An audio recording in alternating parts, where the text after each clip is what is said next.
Right, okay, yes, so the amount, who's doing the talking? Is it the teacher or the students? Yeah, excellent point, yeah. Anyone else? Classroom talk is input for the learner, whether it's student initiated or teacher initiated.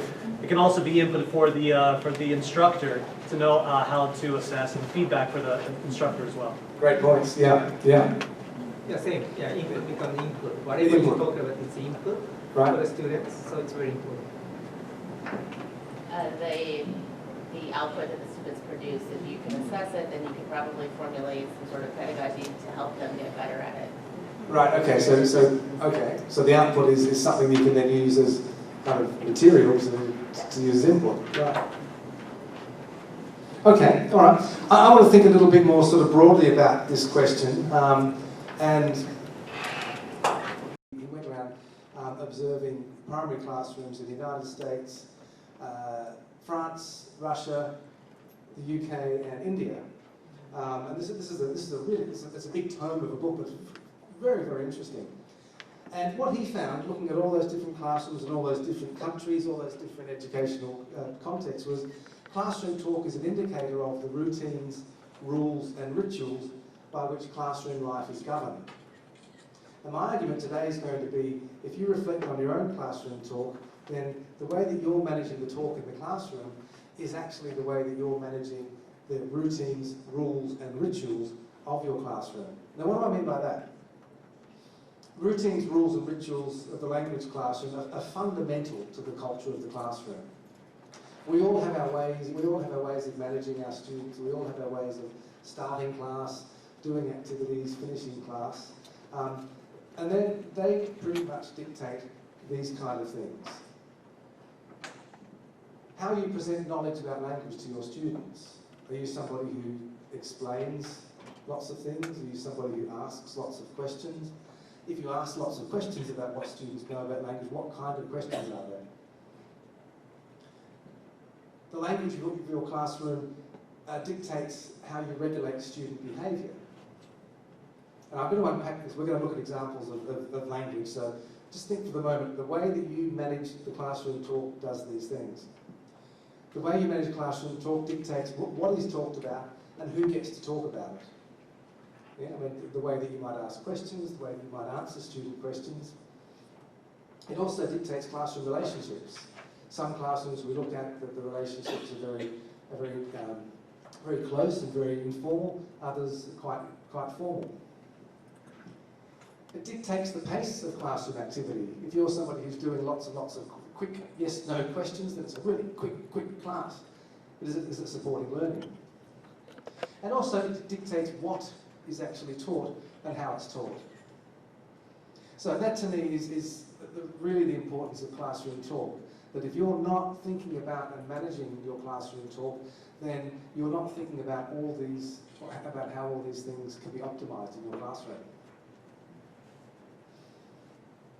Now, I've drawn on both Alexander there and also the sociologist, educational sociologist Basil Bernstein, who argues that there's two kinds of discourse in the classroom, and the way that you actually conduct that discourse impacts all of these things.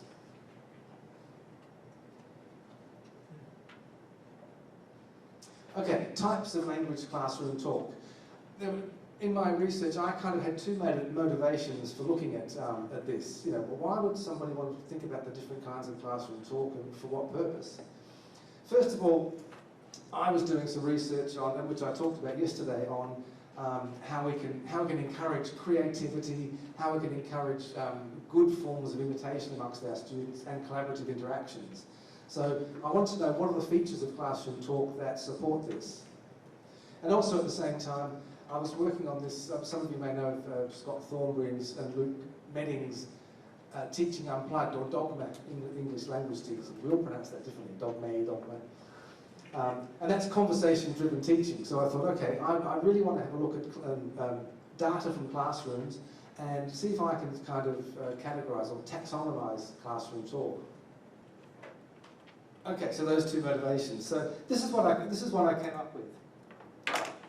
And I looked at the ways that different academics and researchers had looked at classroom talk. So I drew on, if you see at the bottom left corner there, I drew on quite a lot of different people's taxonomies and kind of worked that around into language teaching, because not many people looked at it from the language classroom.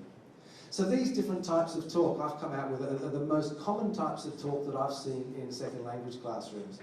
The first one is rote, and that's the good old drilling, where we drill and we get students to drill and repeat, sustained repetition. The next one's recitation and product elicitation. And that's where you're getting students you're asking students questions so that they can display their knowledge and you know the answer to the question. So it's kind of it's a teacher question, it's not a genuine request for new information. So you're either testing or stimulating recall. Process elicitation is seeking an opinion or interpretation or reflection by getting the student to think, getting the student to reflect on his or her thinking. So that's kind of a cognitive kind of question, if you like, or think or talk. Instruction or exposition, you can't get away from this in the classroom. We've got to tell our students what to do. We've got to explain things. There are times we need to explain language. So that's a very common form of talk. These last two are the ones we want to focus on today. Discussion, which is the exchange of ideas with a view to sharing information and or solving problems. And I went to a talk at 9 o'clock this morning on a teacher who was really working on how to structure that in his classes at Tokyo University, or one of the universities in Tokyo.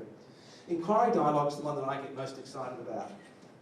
And that's where I want to finish off with today and have a look at that. So this is achieving common understanding, where you're getting students, hopefully in groups, achieving common understanding through inquiry.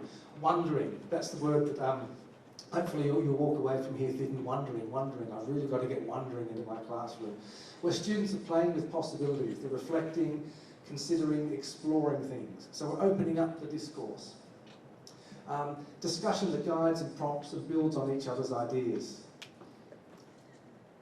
So you can see right from rote is one that we all do, perhaps when we do a pronunciation drill. Recitation, well, the two forms of elicitation there we do, and we do them for a purpose. Instruction, exposition we do, and we do a lot of it. But what I'll argue is that the classes I looked at, there wasn't that much of the bottom two, but there was lots and lots and lots of those top ones. And again, that's why I think if we can reflect on the types of talk that we're doing, we might be able to seek the balance. So that's what we'll have a look at today. So my idea about managing classroom talk is that the language classroom requires the strategic use of different types of talk with different types of classroom organisational patterns for different purposes. And we're going to have a look at a video at the moment where perhaps the teacher lost sight of his purpose on where he switched from one type of talk to another. Classroom language learning, I argue, should be rich in discussion and inquiry dialogue. And instructional talk is talk that's strategically useful for setting up discussion and inquiry dialogue activities and tasks, also for introducing knowledge about language, and for scaffolding interventions that focus on text and linguistic features of texts. So instructional talk is very, very important. Discussion and inquiry dialogue are very, very important. The other forms of talk, which are basically managing the classroom, are important, but we need to work out ways that we minimise that or reduce the amount of that if in fact it is excessive in our classes. So, to an example, this is I'm going to show you a video of a teacher in the UK who had a group of Moroccan students that he was teaching. And what happened with this class, the teacher very diligently took the students out to do something that they were very, very interested in. They went to a pub the evening before and they watched a football game between Morocco and another team, I can't remember. Remember, these are all Moroccan students. So today they're discussing the match. And this is a teacher who's following the dogma ELT principles. They start with vocabulary activities, so they're working on different kinds of vocabulary to talk about football games. They then did some writing about the match. And then finally, they got to a point where they had a small group discussion. And the discussion was, what the teacher asked the students to do was discuss how you felt about the match and why. So Morocco actually lost the match, so the whole group of students were feeling a little bit morose. And as you can see, they've looked at vocabulary about match, win, chances, and the scores and everything.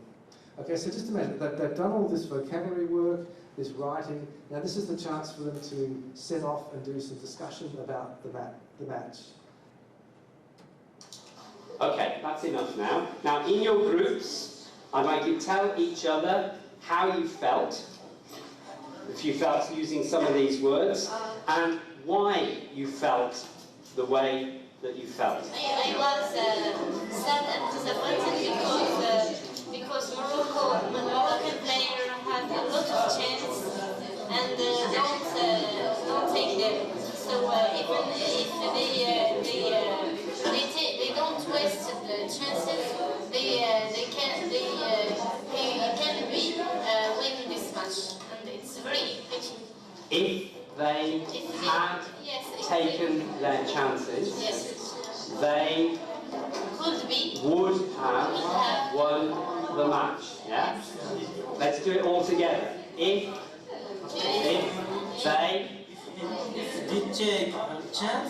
they had taken their chances, they would have won the match. Let's say it again, all together. If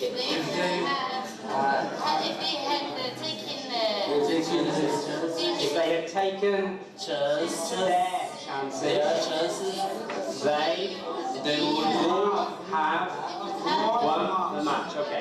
Go and write it, Tariq, on the board. That sentence. Go and write on the board. Go and write. Okay, maybe a couple of minutes. I felt like they kind of forced repetition.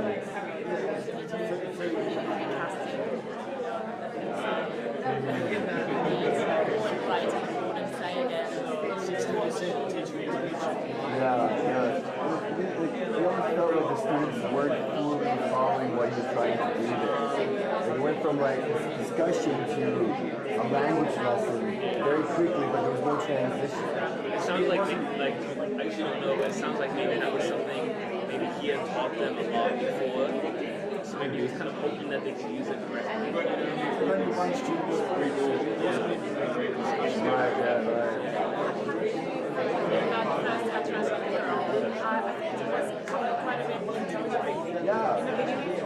I thought she did a good job. But again, back to your point, had the teacher already taught that grammar point, and he was looking for that, perhaps. Because they watched the match yesterday, so they're talking about a past situation and past condition. That could have been your goal, but it wasn't clear from the beginning. It seems like the goal was to use right. She really Yeah. But I think Billy did a good job. Yeah. In terms of like he was clearly like he would understand the communication aspect it was fine, but it was probably that thing where I know we all feel this sometimes where you spend a lot of time sort of practicing and going over certain sort of sentences. Okay, I'll stop you there since we lost a couple of minutes with the computer. Any thoughts? But you should indicate that to yourself.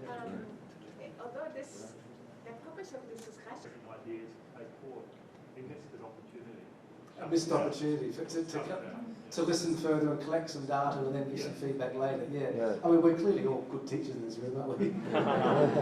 and I don't want to giggle at this teacher. I mean, I watched lots of videos of his teaching. He's a very good teacher, but that was just a good example for me to exemplify the point. So thanks both of you.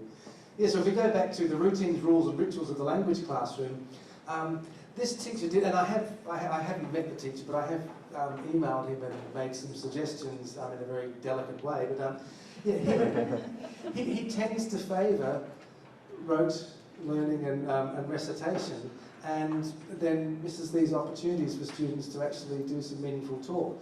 So the routines, rules and rituals of a language classroom, because a lot of it is coming back to the teacher doing that, then he's regulating the students' behaviour very strongly.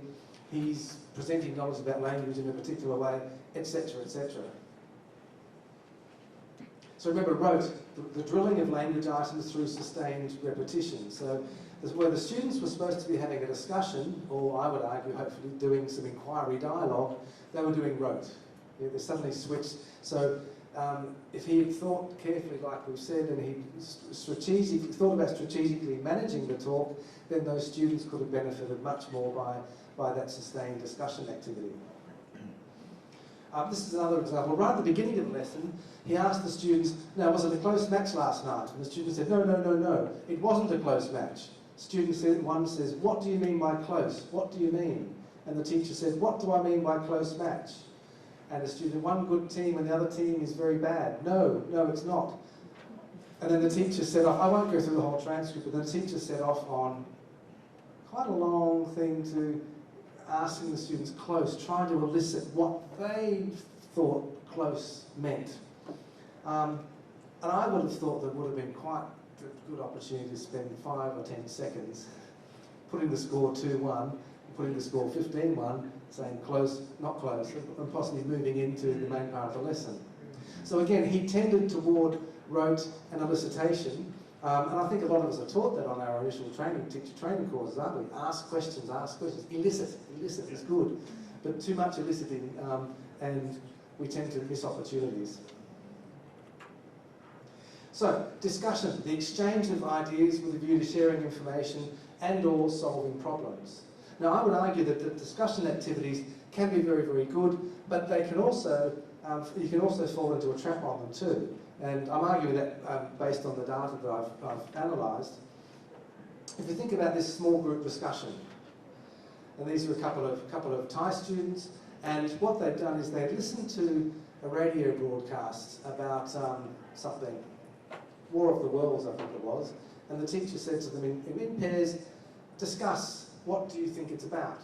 So Lex said, what do you think about the kind of program that it is? And Rin said, I think it's a play, what do you think? Lex said, I think it may be about drama. Drama. Drama for radio show. Okay, fine.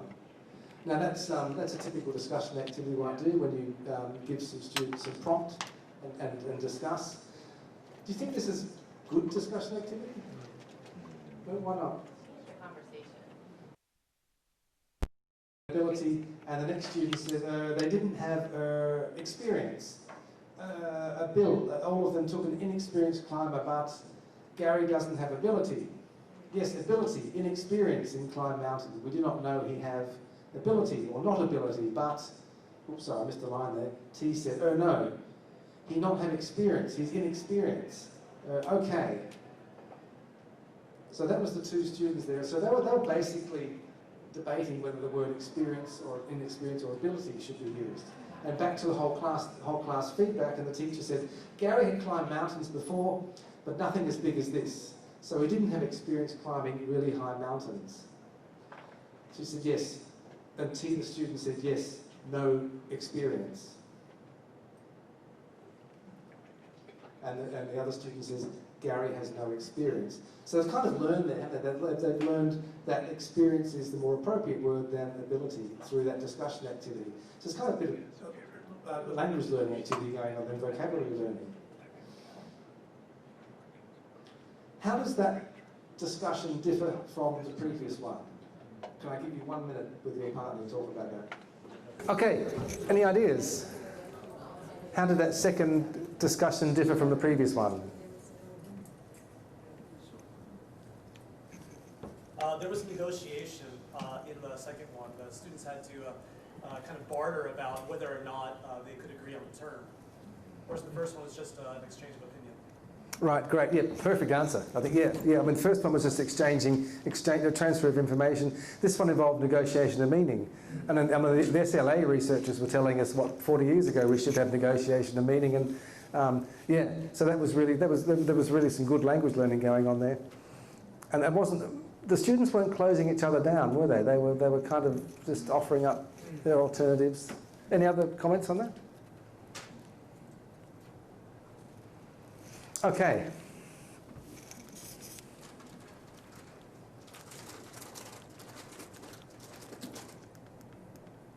Oh, that was your task there.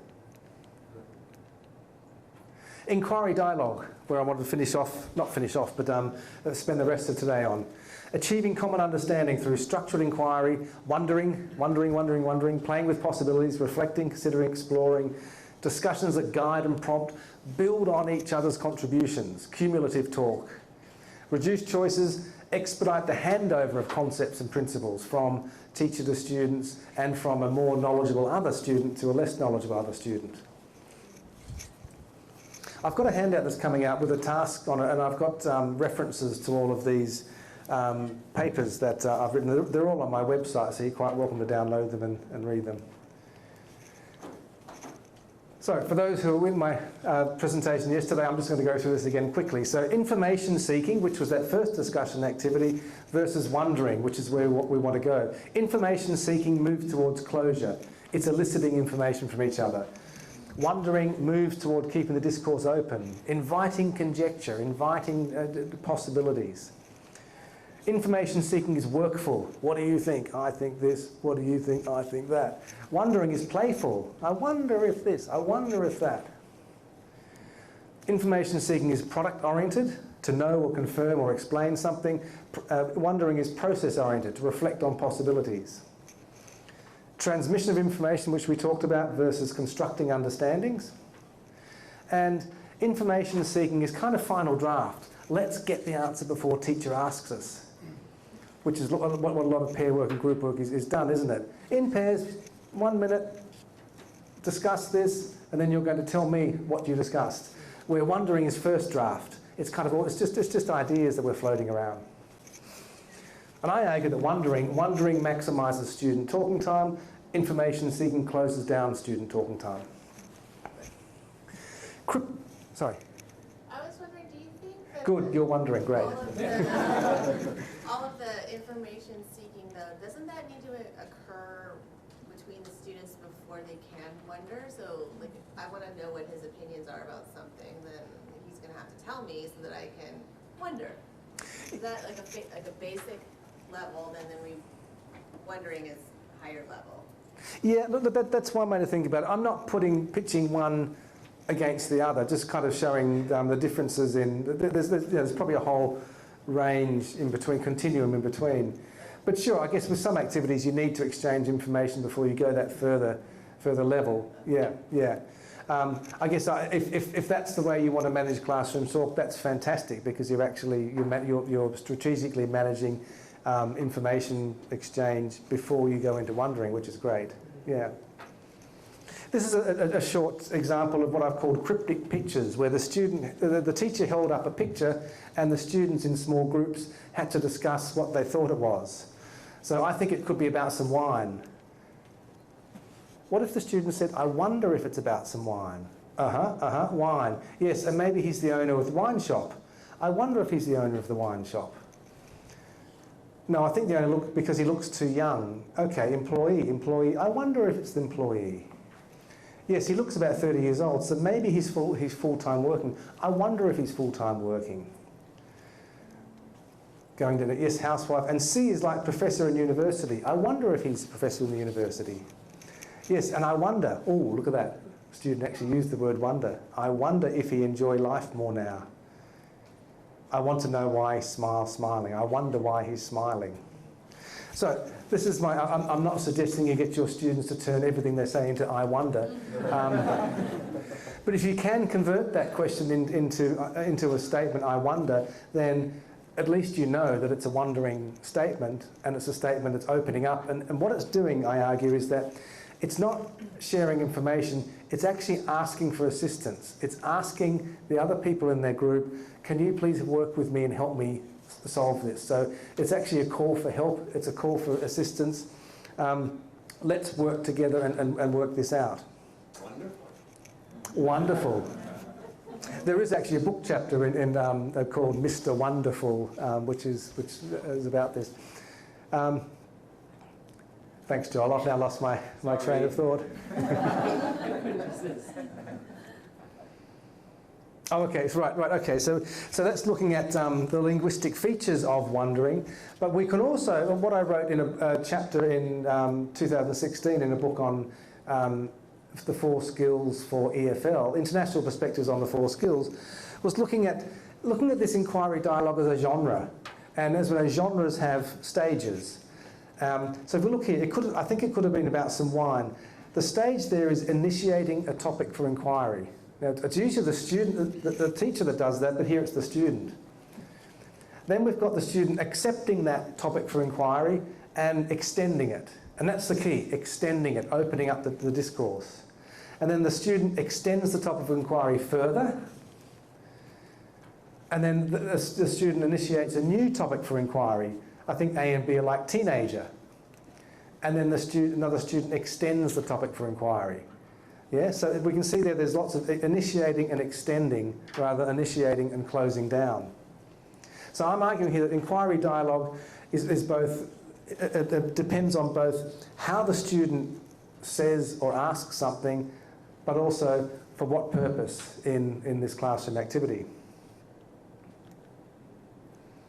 So with that in mind, I've got another what I would call inquiry dialogue transcript. We lost a little bit of time, but we've got plenty of time. What I'm going to ask you to do with your partner or in groups is to circle any utterances that you think are dialogic inquiry acts. That is, language acts whose purpose is to engage another in one's attempt to understand. In other words, can you make it an I wonder statement? And then if you can mark up the transcript in the rhetorical structure column for these different stages. Is it initiate inquiry? Is it proposed topic for inquiry? Extend topic of inquiry, narrow focus of inquiry, or initiate new inquiry? And if you have a look at that chapter that I wrote, the narrow focus of inquiry is an important one for the teacher because you can't let this inquiry dialogue take over your lessons. It's actually a subverting kind of discourse where it can get out of control. So you do need to be able to manage it so that you're not letting it overtake everything else. So if I could possibly have a couple of volunteers to help distribute these handouts.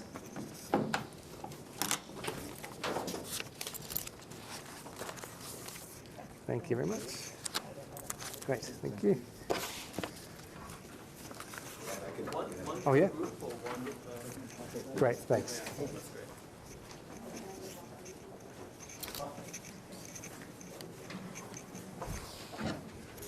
So the transcript you're going to look at, oh, there's lots coming around.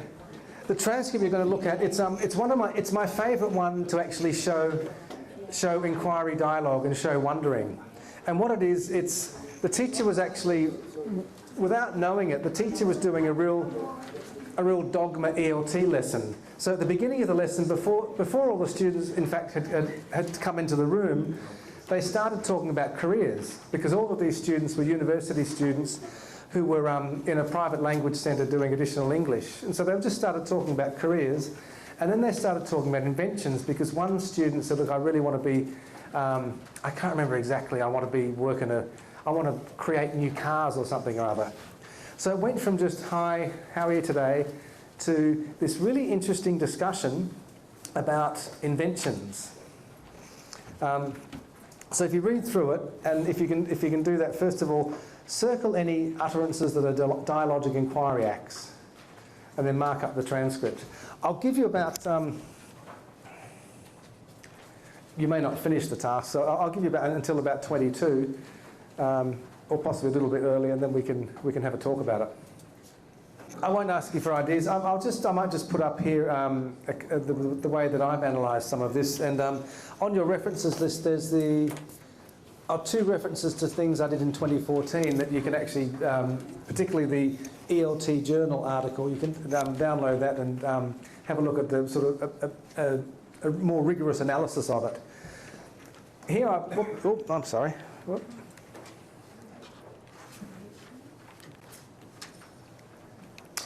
Here I've got, so when the teacher says, yes, I wonder why so, and notice the teacher says, I wonder. Yeah, the teacher actually used I wonder. And one of my arguments here is that you can really develop this inquiry dialogue through modelling and through ongoing modelling. And this teacher who I was observing over that period of time didn't know, I mean, I sort of came across this after he kindly let me into his class. He didn't know this is what he was doing, but he was just naturally doing it. He was naturally modelling wondering and inquiry dialogue in his teaching. And that was kind of just the way he was. So we see that, yes, I wonder why solar energy is so important. I've called the dialogic inquiry act extend top of inquiry, building on another's contribution, and it's wondering. Because oil is very expensive, I wonder if it's because it's expensive. That's extending the top of inquiry, building on another's contribution, wondering. That's true, building on others' contribution, not just confirming, but actually building by saying, yes, you're right. Because the something is very expensive and the government will promote people to use solar energy, that's extending the top of inquiry, building on the other's contribution and extending it. Isn't solar energy high investment? I wonder if it's because it's high investment. Extending the top of inquiry, building on the other's contribution, again, wondering. I'll just finish them, we can have questions. Any kind of energy is going to be high investment. Extending the top of inquiry, building on others' contribution.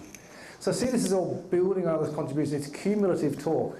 It's students really just working together and really co-creating knowledge, co-creating understandings through keeping the dialogue open and through wondering. Thomas, you had a question. Yeah, sorry to get into the weeds, but I have to ask. The first move, yes, I wonder.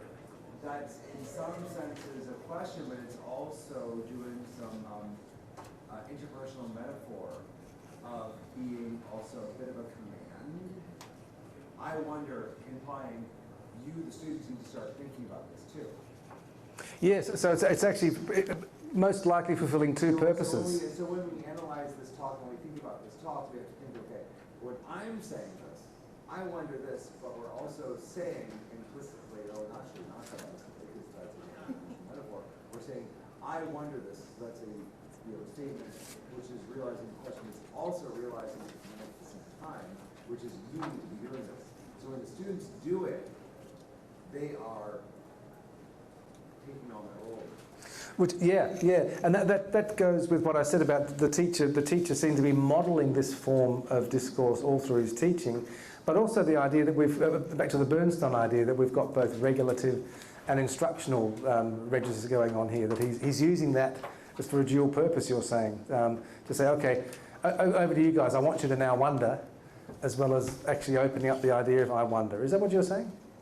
More or less. Maybe we can discuss it over lunch. But yeah, okay. We've got about 4 minutes. I might just show one more slide and then we can come back and have a general Q&A.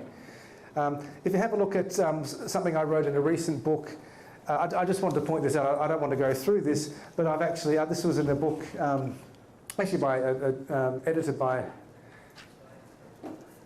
a Japanese scholar, I've forgotten, and Ann Burrs, and I've forgotten his name, I'm sorry. This was really just giving examples of how we can promote inquiry dialogue in the classroom, different kinds of inquiry acts, different rhetorical stages, and then I've given some examples there. So again, I go back to here. Dialogic teaching for ELT is a general approach to classroom language learning and teaching that requires the strategic use of different types of talk with different types of classroom organisational patterns for different purposes. And I hope today we've sort of looked at enough examples, of good examples, and probably examples that could be altered to see that it's about the strategic use of different types of talk. Classroom language learning should be rich in discussion, inquiry, dialogue, and instructional talk is important, but let's not overdo it. I said that I was working on a dialogic inquiry tool. Well, it's actually something I'm going to. This is one that was used for reading classrooms, and I'm going to try and adapt that for second language learning. So I just thought I'd show that. Sorry, second language teaching. So I thought I'd just point that out. That's look out for that if you're interested in this kind of thing. And then questions, discussion, and wondering. We've got all of about 2 minutes for any comments or questions. Yes, please. I was just wondering. Oh, you're wondering, great. Like, how would you recommend closing down the inquiry? Okay. And I've actually got examples of that which I didn't actually show, yeah. Look, I think it's quite, students expect us to be managing the classroom, just as I said, look, we might finish now because we need to move on to this, we could quite easily say that. Yeah, I think there's probably a zillion ways to do that. If you want students to follow up by doing some writing about it after class, you could do that. But yeah, I certainly wouldn't cut it off without any sort of closure about reasons we're cutting it off. And even if the polite way, well, look, I think we could spend the next hour talking about this, but we've got other things to do. I found it interesting, like a lot of what you're talking about here, and the wondering and the dialogue of inquiry, it makes me think of Dornier and about the stages of motivation. And I was just wondering if you'd thought of the tie-ins between what you're doing and what Dornier's written about starting, maintaining, and finishing motivation. So the question, or the wondering statement was, this looks quite in line with Dornier's motivational strategies. And look, I haven't done that, but thanks, I certainly will.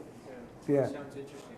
How we could align the different stages of motivation with these different moves. Yeah, thanks, that's a good point. Yes?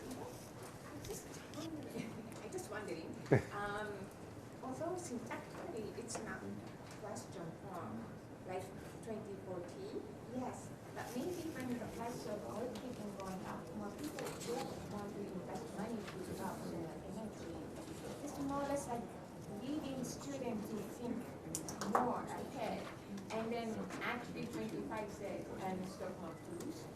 So when you analyze dialogue like this, the explicit question can be really more obvious than question.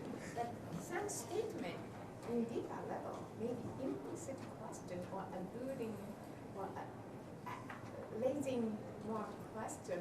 Yes, exactly. And actually, if you do read the ELT journal article, that's exactly what I talk about. That I used actually speech function analysis to look at imperatives, interrogatives, and declaratives, and saying, but I mean, and the default declarative is a question. What do you think? And the default imperative is a command, and the default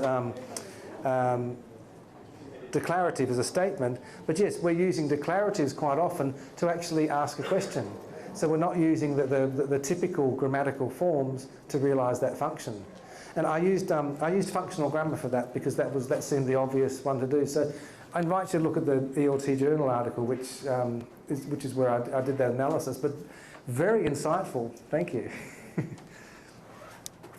I had a pink sign up about a minute ago saying stop. So thanks so much for your participation, everybody. And I apologise on behalf of my Mac for doing the beach ball routine.